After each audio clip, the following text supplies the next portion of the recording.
Hello and welcome to Gargi classes. Prelim amplifier में आज अपन बात करेंगे कुछ इंपॉर्टेंट क्वेश्चंस की जो पिछले 2 दिन के करंट अफेयर्स पे बेस्ड रहेंगे, जिससे आपका रिवीजन बहुत ही बढ़िया तरीके से हो पाएगा और साथ में आपको कंटेंट केवल सुनना है, पढ़ने की कोई नीड नहीं है। आप क्वेश्चंस देखो, क्वेश्चन के आंसर फाइंड आउट करो, आंसर नहीं फाइंड आउट होते हैं तो डिस्क्रिप्शन जो मैं बोल रहा हूँ केवल उसको आपको सुनना है, ठीक है। इससे एक रिवीजन भी हो जाएगा और साथ में अगर आपको लगे कि ये पीडीएफ आपको लेनी है तो आप हमारे टेलीग्राम चैनल, जिसका डिस्क्रिप्शन बॉक्स में लिंक गिवन है, वहाँ से आप ये पीडीएफ डाउनलोड कर सकते हो, जिसको कि आप एग्ज़ाम टाइम पे रिवाइज़ करना चाहो तो इजीली रिवाइज़ भी कर सकते हो, ठीक है। और एक और इन्फॉर्मेशन, आप हमें फेसबुक पे भी फॉलो कर सकते हो, जिसका लिंक फेसबुक पेज का गिवन है डिस्क्रिप्शन बॉक्स में। और साथ में अगर आपकी कोई क्वेरी हो तो ईमेल आईडी gargiclasses.edu@gmail.com, इस पे आप हमें ईमेल भी कर सकते हो, ये भी आईडी भी डिस्क्रिप्शन बॉक्स में गिवन है। तो चलिए स्टार्ट करते हैं आज का पहला अपना क्वेश्चन। फर्स्ट क्वेश्चन है, what is COVID toe? COVID toe क्या है? रिसेंटली न्यूज़ में था, ये क्या है? It is a kind of rash being reported as manifestation of some COVID-19 patients toes। कुछ कोविड-19 के जो पेशेंट्स हैं उनके टो के अंदर ये एक तरीके की रैशेस दिखाई देने लगे, रेडिश टो हो गया, क्या उसको कहा गया है कोविड-19 टो? दूसरा स्टेटमेंट है कि it is a kind of equipment developed by DRDO to prevent people from कोविड-19 infection through toe of the leg. मतलब टो ऑफ द लेग, वैसे टो तो लेग का ही होता है, इसमें ये लिखने की ज़रूरत ही नहीं थी। जो टो है उससे इन्फेक्शन ना हो, इसलिए एक इक्विपमेंट डेवलप किया है DRDO ने और उसका नाम दिया है क्या? Covid to. थर्ड है कि ऑक्सफोर्ड यूनिवर्सिटी ने एक वैक्सीन डेवलप किया है कोविड-19 के लिए, वो उसका नाम कोविड टो दिया है, या फिर नन ऑफ द अबव। आप पॉज करके सोच सकते हैं, स्टेटमेंट्स दोबारा पढ़ सकते हैं, ओके। इसका आंसर है ए। ये एक तरीके का सिम्टम है जिसमें क्या होता है कि जब कोई भी कोविड-19 इन्फेक्टेड पेशेंट है तो जितने टोटल अभी तक पेशेंट्स आए हैं उनमें लगभग 19% ऐसे पेशेंट्स मिले हैं जिनके टो के ऊपर रेड रैशेस मिले हैं। जैसे सर्दियों के अंदर ज़्यादा सर्दी पड़ने पे अपन देखते हैं अपने पैर की उंगलियां लाल पड़ जाती है, उस तरीके के रैशेस आ गए, ठीक है। तो उन रैशेस की वजह से, और उसकी वजह क्या रही? कोविड-19 इन्फेक्शन। इसलिए उन रैशेज की वजह से जो टो का मैनिफेस्टेशन हुआ, मतलब बीमारी का पता लगना शुरू हुआ, उन टोज़ के लिए क्या सिग्निफिकेंट वर्ड यूज़ कर दिया? COVID toe, okay. मतलब बिना सर्दी के भी रैशेज आ जाना पैर के अंगूठे पे, टो पे, okay. Second question, consider the following statement about Bharat market. Bharat market recently news में था, ये क्या है? इसके बारे में अपने को स्टेटमेंट्स देखने हैं और सबसे इंपॉर्टेंट चीज़ यहाँ पे डायरेक्टिव वर्ड है, करेक्ट आंसर अपने को ढूंढना है। पहला है, it is a market place which will integrate capabilities of various technology companies. Integrate करेगा टेक्नोलॉजी कंपनीज को to provide end to end services in logistics and supply chain. Logistics और सप्लाई चेन के अंदर एंड टू एंड एक ये integration provide करेगा जो जिसमें टेक्नोलॉजी कंपनीज आएंगी।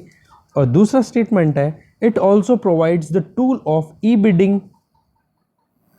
e-bidding and reverse auction to facilitate the users achieve the best value for their money। मतलब कि जो लोग इसमें यहाँ पर अपना काम या अपनी गुड्स को या सर्विसेज को सेल आउट करेंगे, उनके लिए बिडिंग होगी और रिवर्स ऑक्शन भी होगी यहाँ पे, और जिससे कि वो बेटर अपनी जो सर्विस और गुड्स प्रोवाइड करें उनकी बेटर वैल्यू निकलवा सकें, इनकम अपनी ज़्यादा बना सके, ठीक है, मार्जिन। तो इन दोनों स्टेटमेंट्स पे आप सोचिए कि भारत मार्केट के लिए कौन से स्टेटमेंट सही है। देखिए इसमें दूसरा स्टेटमेंट बिल्कुल गलत है। दूसरा स्टेटमेंट जो है ई बिडिंग और रिवर्स ऑक्शन, यहाँ पर ऐसा कोई सेगमेंट नहीं है। ये बेसिकली एक तरीके से ई मार्केट प्लेस डेवलप किया जा रहा है जिस पे रिटेलर्स जितने भी हैं उनको एक साथ लाया जाएगा और उनको ये मौका दिया जाएगा कि आप भी ऑनलाइन अपने गुड्स को सेल आउट कर सकते हो, और ये जो फैसिलिटी प्रोवाइड की जाएगी वो टेक्नोलॉजी कंपनीज़ के द्वारा प्रोवाइड की जाएगी। तो इसमें फर्स्ट स्टेटमेंट जो है वो राइट है, सेकंड स्टेटमेंट है वो है रॉन्ग। तो इसका आंसर हो जाता है ए। अब मैं आपको थोड़ा बहुत डिटेल में बता देता हूँ कि ये भारत मार्केट है क्या। ये एक मार्केट प्लेस है जिसके अंदर इंटीग्रेटिंग कैपेबिलिटीज़ होगी, जहाँ पर बहुत सारी टेक्नोलॉजी कंपनीज आएंगी और एंड टू एंड सर्विसेज को प्रोवाइड करने के लिए, लॉजिस्टिक और सप्लाई चेन के लिए अपना काम प्रोवाइड करेंगी, एक प्लेटफॉर्म बनाएंगी। ठीक है, इसमें ये एक तरीके का ई कॉमर्स प्लेटफॉर्म है जहाँ पर पार्टिसिपेशन होगा रिटेलर्स का, जो अपने खुदरा विक्रेता हैं उनका पार्टिसिपेशन होगा। और ये जो भारत मार्केट है इसका टारगेट क्या है, इसकी एंडीवर है कि 95% ऑफ रिटेल ट्रेडर्स को इस प्लेटफॉर्म पे लाया जाए। जितने भी खुदरा विक्रेता हैं, छोटे रिटेलर्स हैं, उनके 95% को तो लेके आना है। वजह क्या रही है, क्योंकि ई कॉमर्स वेबसाइट्स की वजह से इनको, जो अपने नॉर्मल किराना स्टोर्स वाले शॉपकीपर्स हैं, उनको बहुत लॉस हुआ है। तो उस लॉस को कंपनसेट करने के लिए ये सिस्टम तैयार किया गया है। ठीक है, नाम क्या है इसका, भारत मार्केट। ओके, और जो सेकंड स्टेटमेंट अपना था जिसमें ई ऑक्शन, ठीक है, और रिवर्स ऑक्शन और ई बिडिंग का सिस्टम था, वो था अपने ई market place, government e market place, जिसमें गवर्नमेंट जितने भी काम करती है वो लोकल जितने भी, जैसे एमएसएमईज़ हैं या फिर कोई भी घर पे अपने प्रोडक्शन करता है, तो उनके सामान को परचेज करने का प्लेटफॉर्म है, वहाँ पर होती है ई बिडिंग और क्या, रिवर्स ऑक्शन। ठीक है, यहाँ पर ऐसी फैसिलिटी नहीं है भारत मार्केट में। ओके, नेक्स्ट है, consider the following statements. This area is dominated by Chenchu a scheduled tribe. अपने को देखना है स्टेटमेंट्स को कि एक पर्टिकुलर एरिया की बात की जा रही है जहाँ पे बोल रहे हैं कि dominated by Chenchu tribes. Second statement है, ये जो टाइगर रिजर्व है ये नल्लामल्ला हिल्स पे लोकेटेड है। तीसरा, यहाँ पर रिसेंटली माउस डियर को री इंट्रोड्यूस किया गया है। तो ये तीनों स्टेटमेंट नीचे गिवन टाइगर रिजर्व्स में से किसके लिए सिग्निफिकेंट है? Nagarhole tiger reserve, Nagarjuna Srisailam tiger reserve, Amrabad tiger reserve, Bandipur tiger reserve. अब देखो यहाँ पे, this area is dominated by Chenchu. Chenchu tribes बार बार में रिपीटेडली आती रहती है न्यूज़ में, ये आंध्रा रीजन में है। ठीक है, तो आंध्रा रीजन में है, तो आंध्रा रीजन में कौन कौन से टाइगर रिजर्व है ये अपने को पता होना चाहिए। नागरहोल टाइगर रिजर्व जो है वो कर्नाटका वाले में है, बांदीपुर है, ये भी कर्नाटका में, तो ये दोनों तो गए। दूसरा, this tiger reserve lies in the Nallamala hills. Nallamala hills के अंदर कौन सा, और माउस डियर को रिसेंटली रीइंट्रोड्यूस किया है, ये अपने को स्पेसिफाई करता है। तो इस हिसाब से इस क्वेश्चन का आंसर क्या हो जाता है, सोचिए आप, इसका आंसर है सी, अमराबाद टाइगर रिजर्व। ठीक है, तो अब इस अमराबाद टाइगर रिजर्व के बारे में मैं थोड़ा बता देता हूँ कि Amrabad tiger reserve lies in the Nallamala hills, a landscape that is recovered after over 2 centuries of the degradation by the British and the Nizam of Hyderabad. मतलब यहाँ पे इनडायरेक्टली ये भी चीज़ बताई गई है या बताई जा सकती है क्वेश्चन में कि कौन सा टाइगर रिजर्व है जहाँ पे ब्रिटिश और निज़ाम और हैदराबाद ने बहुत ही गलत तरीके से या फिर इसका एक्सप्लॉइटेशन किया था, इस डिग्रेड किया था इस पर्टिकुलर एरिया को। ये जो लैंडस्केप है, यहाँ पे लॉफ्टी हिल्स हैं, बहुत ऊंची ऊंची हिल्स है, पेरेनियल रिवर्स भी यहाँ पे फ्लो होती रहती हैं। यहाँ पर और स्पेसिफिक बात करें अमराबाद टाइगर रिजर्व की, तो ये इंडिया का सेकंड लार्जेस्ट टाइगर रिजर्व है। इससे बड़ा कौन सा है, नागार्जुन श्रीशैलम टाइगर रिजर्व। ये देखने वाली बात है कि ये जो नागार्जुन श्रीशैलम टाइगर रिजर्व है ये इंडिया का लार्जेस्ट है और नंबर 2 पे अमराबाद है। ये अपने को ध्यान रखना है। ठीक है, नागार्जुन श्रीशैलम और अमराबाद ये दोनों के दोनों पहले जॉइंट में जो आंध्र प्रदेश था, मैं यहाँ पे मैप में आपको बताने की कोशिश करूँगा, जॉइंट में जो आंध्र प्रदेश था उस वाले रीजन के अंदर लोकेटेड था। यहाँ पे दोनों को मिला के बोलते थे नागार्जुन श्रीशैलम अमराबाद। अब क्या हो गया, जब आंध्र प्रदेश और तेलंगाना पार्टीशन हो गया तो नागार्जुन श्रीशैलम और ये तो चला गया किस में, ये वाला तो आ गया आंध्र प्रदेश वाले रीजन में, और अमराबाद टाइगर रिजर्व चला गया कहाँ पे, तेलंगाना में। ठीक है, इस तरीके से ये न्यूज़ में था, बहुत इंपॉर्टेंट है। ये जो एरिया है वो डोमिनेटेड बाय किससे, चेचू ट्राइब्स है, ये अपन ने बात कर ली। ठीक है, अब अपन बात करते हैं नेक्स्ट क्वेश्चन की। क्वेश्चन नंबर 4 है आपके सामने स्क्रीन पे, which of the following pair और pairs is are correctly matched. कौन कौन से pairs correctly matched? Kaziranga national park Manas river पे है, साइलेंट वैली पार्क कावेरी पे, Corbett national park Ramganga river पे। तो अपने को देखने हैं आंसर कौन से ठीक है, एक एक को देखते हैं। काजीरंगा नेशनल पार्क जो है वो मनस पे नहीं है, ये ब्रह्मपुत्रा रिवर पे है। मनस पे तो मनस नेशनल पार्क किया जाता है, ठीक है। साइलेंट वैली नेशनल पार्क ये कावेरी पे ना होने की बजाय ये भवानी करके एक रिवर है जो कि कावेरी की ट्रिब्यूटरी है, तो ये भी अनमैच्ड है। और कॉर्बेट नेशनल पार्क ये रामगंगा पर ही लोकेटेड है, इसलिए इसका आंसर क्या हो जाएगा? Answer is B. Okay, next question देखते हैं कि वायु रिसेंटली न्यूज़ में था। वायु ये किसने डेवलप किया? वायु नाम से एक चीज़ थी या कोई भी टर्म थी, वो न्यूज़ में थी।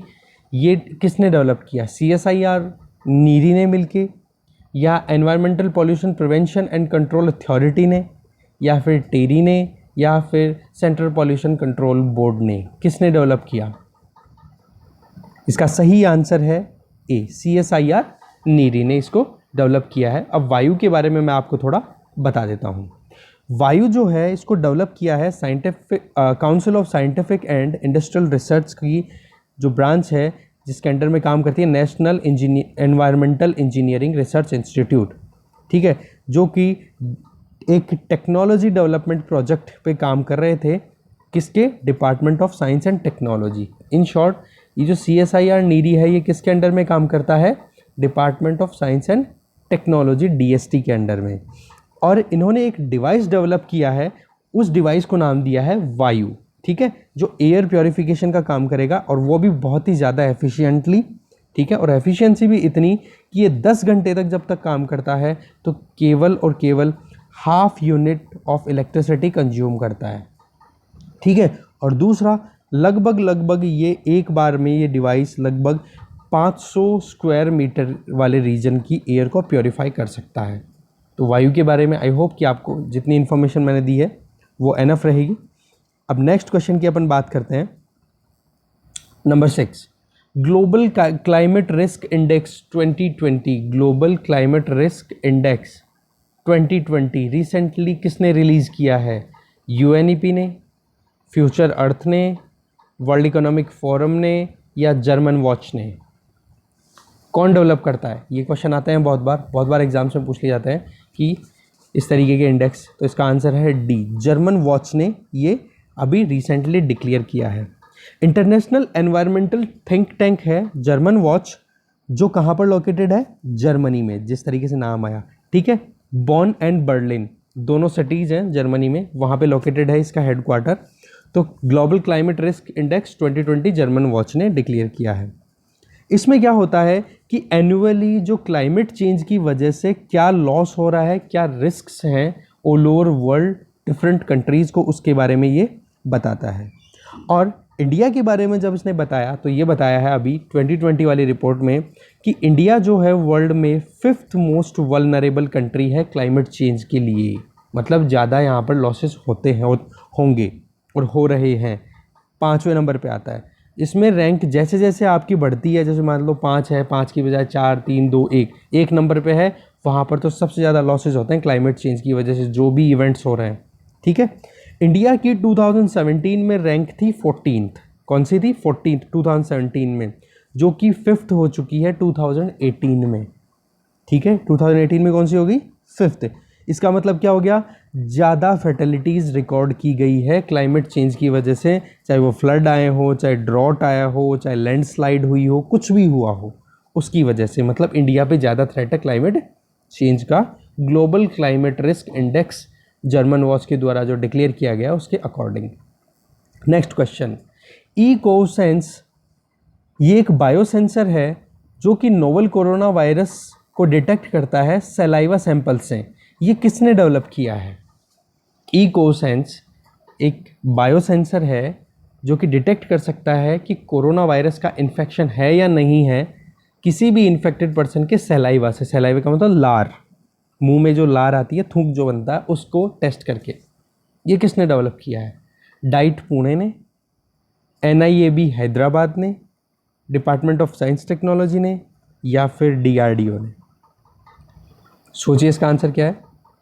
इसका आंसर है B, NIAB national institute of animal biotechnology.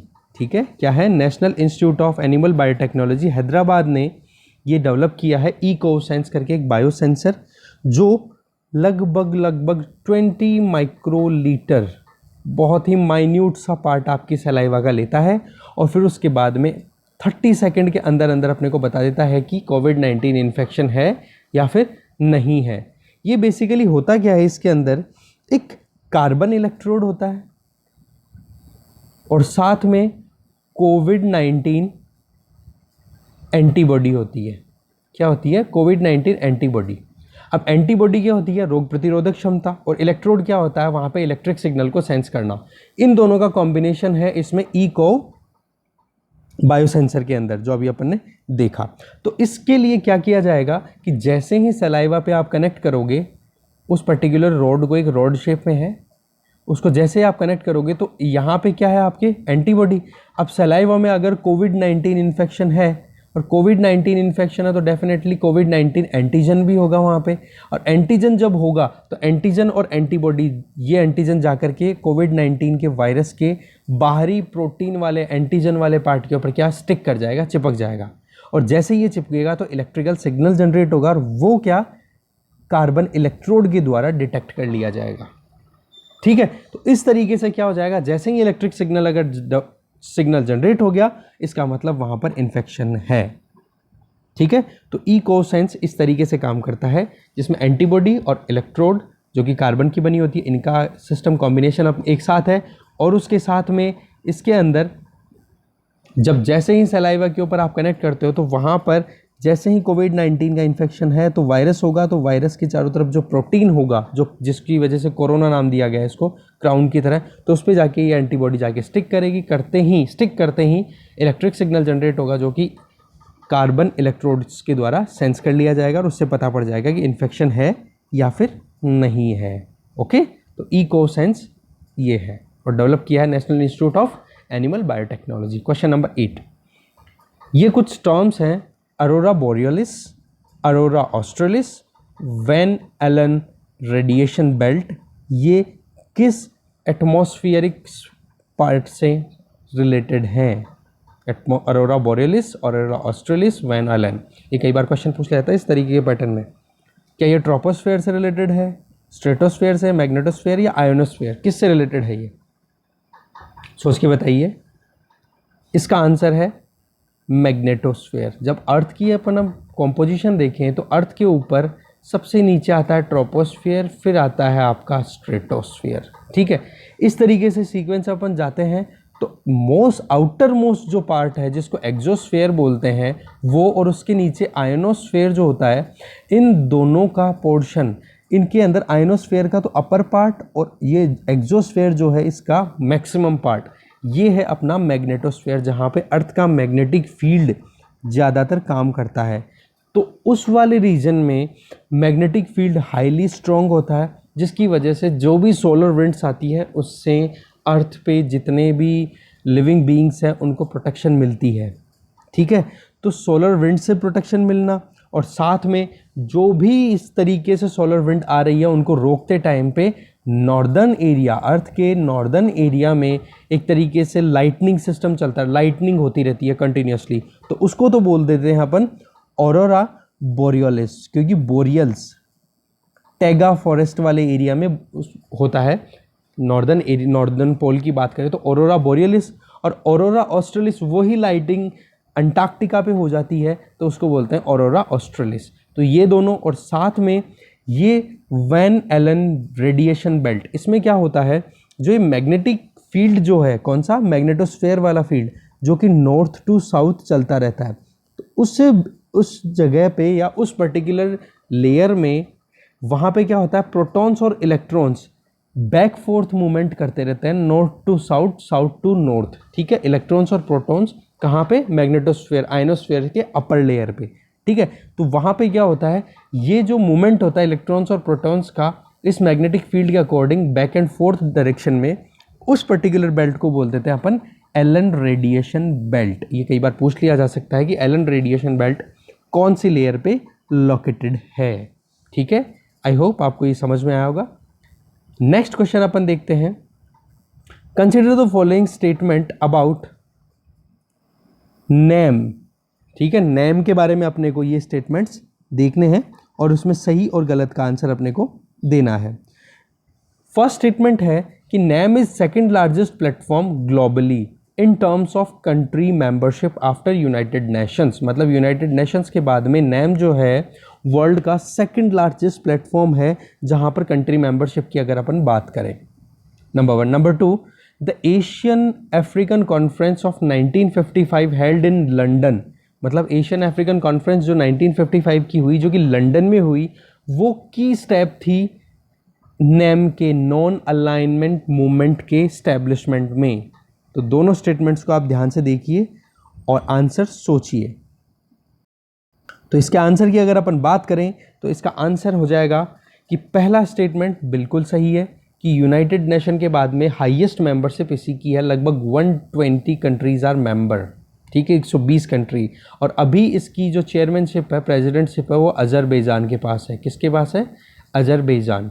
ठीक है, यूरेशियन कंट्री है एक। ठीक है, ये कहाँ पे लोकेटेड है? मतलब बाउंड्री देखे तो कैस्पियन सी में। और दूसरा जो स्टेटमेंट है उसमें लंदन नहीं है, ये है बांडुंग। क्या है? बांडुंग, जो कि इंडोनेशिया की एक सिटी है। तो इस तरीके से बांडुंग। ठीक है, बांडुंग के अंदर 1955 के अंदर एक कॉन्फ्रेंस हुई थी, एशियन और अफ्रीकन कंट्रीज़ की जो कॉन्फ्रेंस हुई थी, उसमें ये फाइनलाइज हुआ था कि हम कोल्ड वार के ड्यूरिंग जो यूएसए और यूएसएसआर के दो पावर ब्लॉक है उनमें से किसी की तरफ भी नहीं जाएंगे। और ये जो कॉन्फ्रेंस थी ये अपने आप में कैटालिस्ट का काम किया और फाइनली 1961 में बेलेग्रेड यूगोस्लाविया, ठीक है, बेलेग्रेड के अंदर कॉन्फ्रेंस हुई, बेलेग्रेड में कॉन्फ्रेंस हुई। वहाँ पे जब कॉन्फ्रेंस हुई तब नॉन अलाइनमेंट मूवमेंट का फॉर्मेशन हुआ। 25 कंट्रीज़ की मीटिंग हुई थी।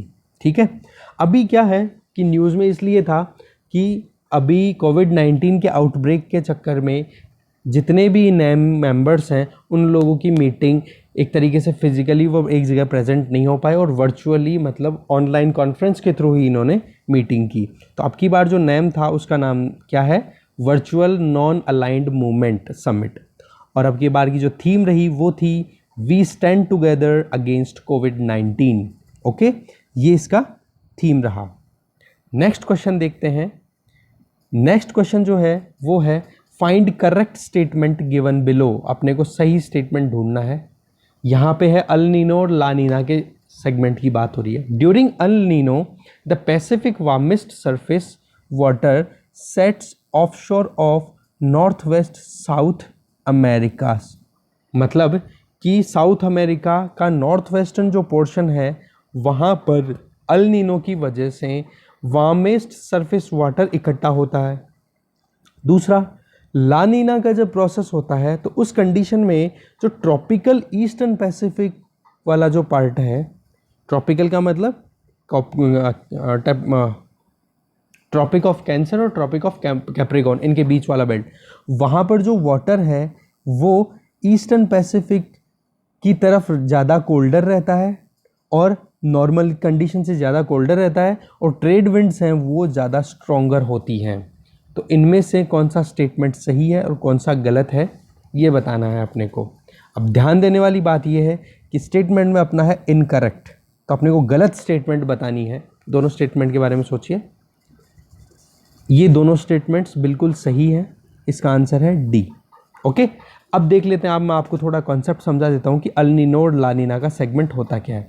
बेसिकली अगर मैं यहाँ पे बताऊँ कि ये वाला पोर्शन एशिया, ये वाला ऑस्ट्रेलिया वाला पोर्शन आ गया और इधर नॉर्थ अमेरिका वाला पोर्शन हो गया।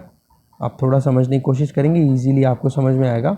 ठीक है, और यहाँ पे ये वाला पोर्शन हो जाएगा साउथ अमेरिका। ठीक है, अब होता क्या है कि नॉर्मली तो कंडीशन ये होती है कि यहाँ से यहाँ पे हाई टेम्परेचर होता है तो ये वार्म वाटर इस तरीके से आता है। ठीक है, कहाँ से? नॉर्थ वेस्ट साउथ अमेरिका से ऑस्ट्रेलिया, इंडोनेशिया, इनकी तरफ। बट जब अल नीनो की कंडीशन होती है तो उस कंडीशन में क्या होता है, यहाँ पर बन जाता है लो प्रेशर, ज़्यादा टेम्परेचर बढ़ जाता है यहाँ पे। तो लो प्रेशर होगा तो ये जो वार्म वाटर इधर जाने वाला होता है वो सारा का सारा वार्म वाटर अपनी डायरेक्शन बदल करके और इस तरफ आ जाता है, ठीक है। और इस तरफ आकर के यहाँ पर क्या कर देता है, हॉट कंडीशंस प्रिवेल करा देता है और उसकी वजह से यहाँ पर क्या हो जाती है, टेम्परेचर राइज, लो प्रेशर और रेनफॉल हाई हो जाती है। और इस कंडीशन को क्या बोल देते हैं अपन, अल नीनो, ठीक है। क्राइस्ट चाइल्ड, ठीक है, क्राइस्ट बॉय, ठीक है, इसलिए क्योंकि जो सदर्न हेमिस्फीयर है वहाँ पर समर की कंडीशन कब आती है, नवंबर दिसंबर, जिस टाइम पे नॉर्दर्न हेमिस्फीयर के अंदर अपने विंटर्स होती है उस टाइम पे समर्स आती है। तो उस टाइम पे कौन से डे, 25 दिसंबर को अपन ये सेलिब्रेशन किसका होता है, क्रिसमस का। तो उस टाइम पे ये इवेंट ज़्यादा एक्सट्रीम लेवल पे चलता है, तो इस वजह से इसका नाम क्या दे दिया गया है, अल नीनो। इसका जस्ट रिवर्स अगर अपन बात करें तो वो होता है ला नीना, जिसमें नॉर्मल कंडीशन होती है, जो पेरुवियन करंट जो नीचे से आती है, साउथ अमेरिका वाली पोर्शन की बात करें, पेरुवियन करंट जो आती है वो प्रिवेल करती है और इस तरीके से ये जो वार्म वाटर था जो अल नीनो में इस तरफ आ रहा था उसको किधर लेके जाती है, वेस्टवर्ड मूव कराती है, ठीक है। और इस कंडीशन में जब अपन देखते हैं कि जो प्रिवेलिंग प्लेनेटरी विंड्स हैं उनकी बात करें तो उनकी कंडीशन कैसी होती है, जो ट्रेड विंड्स होती है वो इस तरीके से आती है, इस तरीके से, ठीक है। तो आप यहाँ पे देखो कि ये जो अल नीनो ला नीना वाली कंडीशन के अंदर पेरुवियन करंट भी क्या हो रही है, इस तरीके से जा रही है और एयर का फ्लो भी इसी डायरेक्शन में रहता है। तो ये किसको फेवर कर रही है, आप देखो इसकी डायरेक्शन ये जा रही है। मैं दूसरा कलर उठा लेता हूँ जिससे आपको अच्छे समझ में आए, ब्लू कलर, ठीक है। इसमें आप देखोगे कि 1 सेकेंड, पेरुवियन करंट की डायरेक्शन भी ये है और ये ही प्रिवेल कर रही है, तो वार्म वाटर को कहाँ लेके जा रही है, वेस्टवर्ड। और अपन ने देखा कि ट्रेड विंड की डायरेक्शन सदर्न हेमिस्फीयर में कैसे जा रही थी, इस तरीके से, ठीक है। तो ये जो जब आपने देखा तो इस तरीके से ये यहाँ पे ट्रेड विंड भी क्या हो जाती है, स्ट्रॉन्ग हो जाती है जब ला नीना आता है। तो ला नीना के केस में तो हो जाता है ट्रेड विंड स्ट्रॉन्ग और अल नीनो के टाइम पे क्या हो जाता है, ट्रेड विंड्स वीक, क्योंकि उसके जस्ट ऑपोजिट वार्म वाटर वाली जो करंट है वो ज़्यादा इफेक्टिव हो जाती है और इस तरीके से करंट आती है, ठीक है। तो इस तरीके से पूरा सिस्टम, पूरा मैकेनिज्म काम करता है अल नीनो और ला नीना का, और इसका इफेक्ट पूरे वर्ल्ड ओवर अलग अलग रीजन्स में ये टेम्परेचर वेरिएशन का काम करता है। अपने इंडिया की बात करें तो अल नीनो इफेक्ट जब होता है तो उस टाइम पे तो अपने रेनफॉल डेफिसिट रहता है और ला नीना जब होता है तो इंडिया में रेनफॉल एक्सेस में रहता है और रेनफॉल अपना जो मानसून की कंडीशन है वो अच्छी रहती है। ओके, अब चलते हैं नेक्स्ट क्वेश्चन पे। नेक्स्ट क्वेश्चन है कि बबल, BOBBLE, ये रिसेंटली न्यूज़ में था, ये क्या है?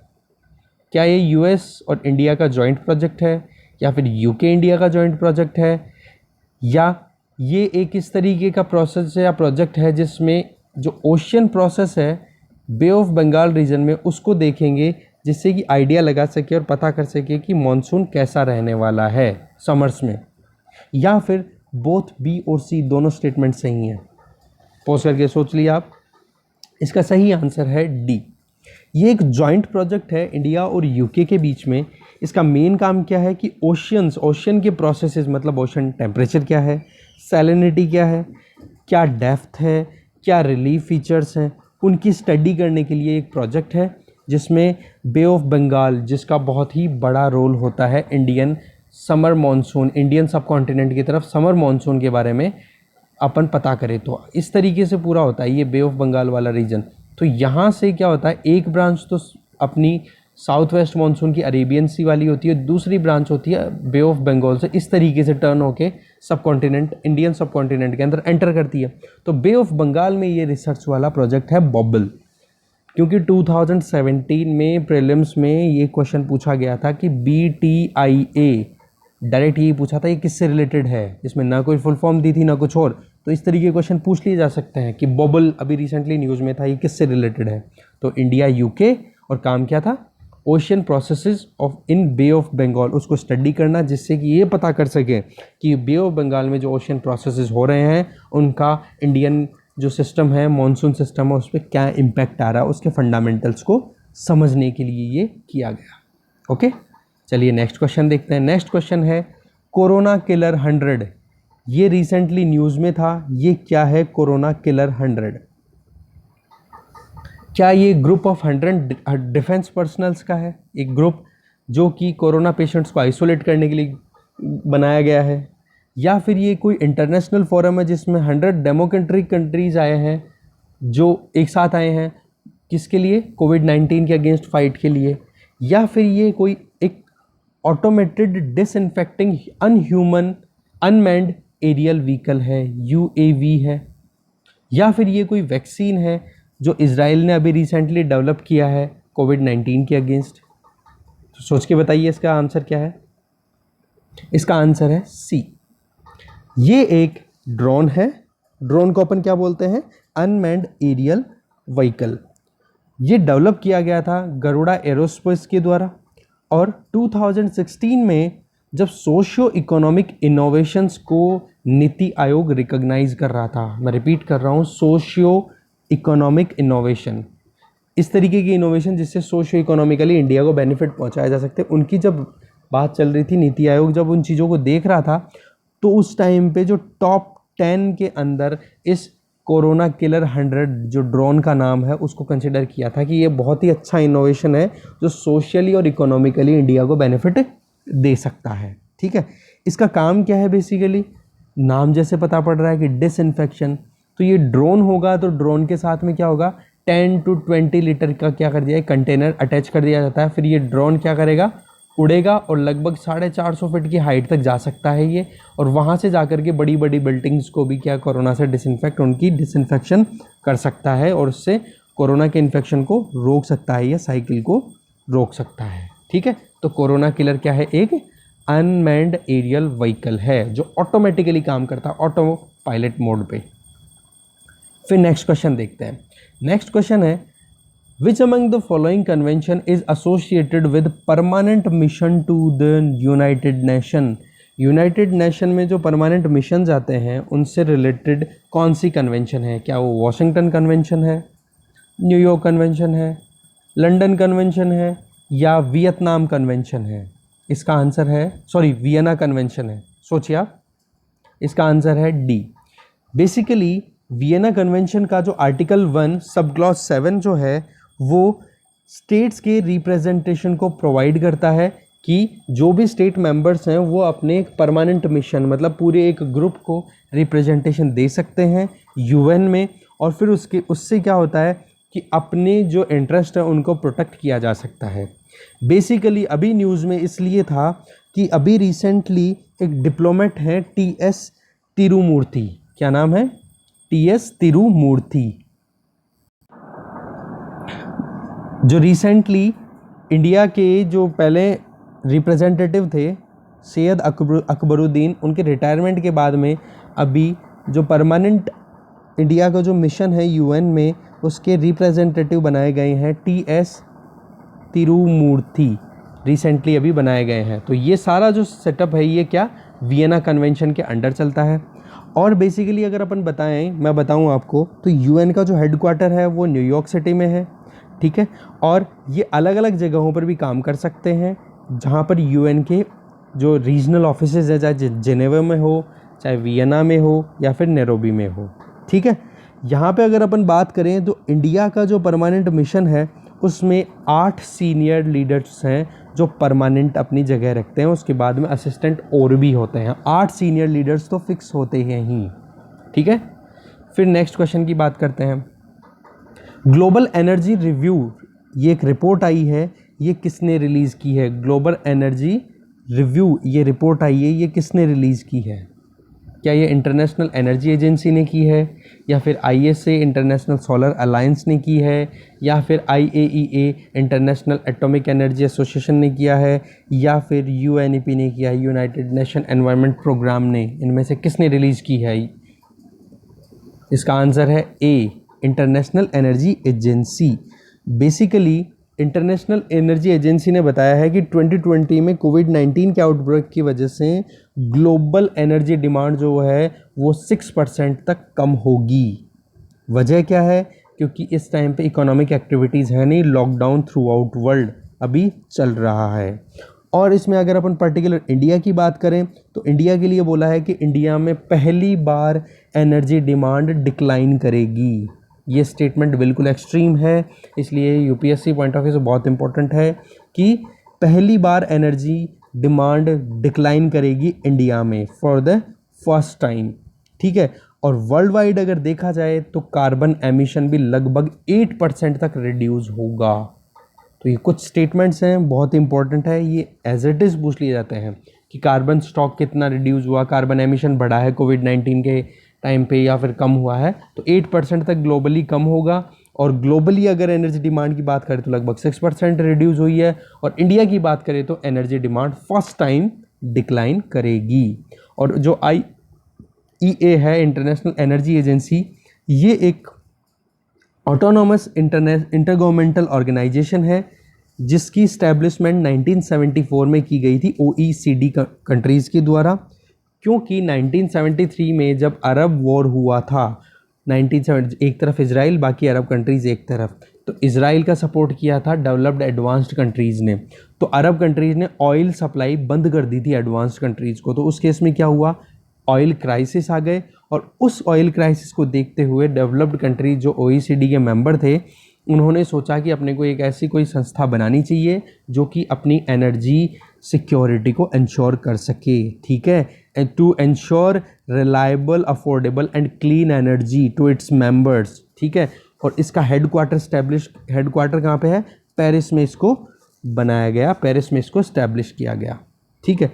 और मैं आपको बता दूं, इंडिया इसका मेंबर नहीं है, इंडिया अभी फ़िलहाल इसका एसोसिएट मेंबर है, ठीक है। और ये जो ग्लोबल एनर्जी रिव्यू रिलीज़ किया गया है इंटरनेशनल एनर्जी एजेंसी के द्वारा, तो इसके अलावा कौन कौन से reports international energy agency declare करती है उसके बारे में आप थोड़ा सुन लीजिए।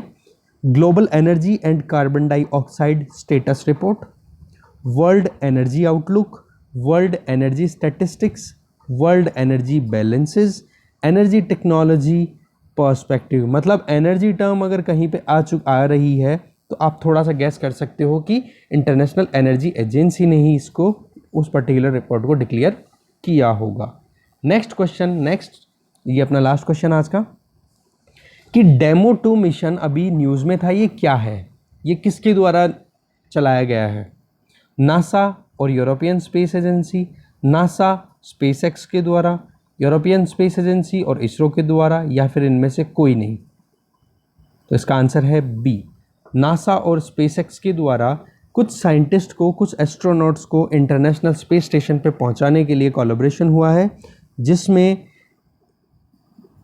इलॉन मस्क की जो कंपनी है स्पेसएक्स, ठीक है, जो एक प्राइवेट कंपनी है, उसके द्वारा ये एक क्रू को भेजा जाएगा, कहाँ पे, इंटरनेशनल स्पेस स्टेशन पे, ठीक है।